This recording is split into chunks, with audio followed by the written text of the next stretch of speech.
Siyempre sila ay nagbibigay pugay sa ating Metro Manila Film Fest Exicom. Kiko! Hi, Kiko! Dito rin, Cedric Juan! Hello! Hi, Cedric! Siyempre, nandito po ang ating Sir Romnick Sarmenta. Hello! Hi, Siyempre, Sir Romnick! Sir Rico! Magandang hapon, Paolo! And Mr. Piolo Pascual! Ayan, batiin natin sila. At imbitahan, Miss Rica. Hello po, magandang hapon sa inyong lahat.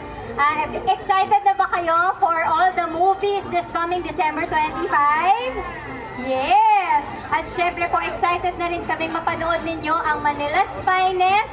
Huwag na huwag niyo pong kakalimutang pilahan ang pelikulang inihanda namin para sa inyo.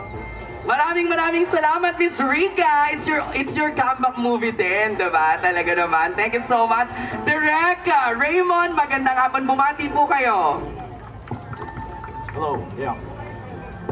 Sana manood kayo ng lahat ng pelikula sa Metro Manila Film Festival.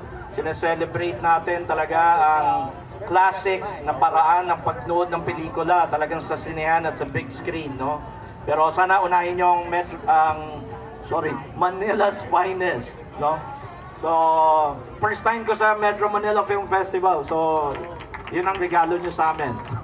Maraming salamat po, Direk. Siyempre naman kasama rin natin si Pearl Gonzalez. Ayan si Pearl, hi! Si Dylan, kasama rin natin. Hi Dylan, ay nasa tabi mo siya, yes. At siyempre, nandyan din si Tyke. O, Tyke, kakaguess mo lang sa programa, di ba? Yes. Siyempre, pakinggan naman natin ang pagbate ni Mr. Piolo Pascual! Magandang hapon po sa inyo lahat. Maligayang Pasko.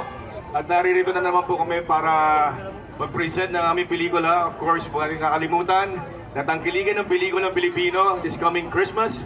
We have 8 beautiful entries para sa ating mga Pilipino. So sana po tangkilikin natin ang pelikulang Pilipino. Unahin na natin ang Manila's Finest. Thank you very much. God bless you all. Maraming salamat, Piolo Pascual. Siyempre, step forward po tayong lahat for the photo op.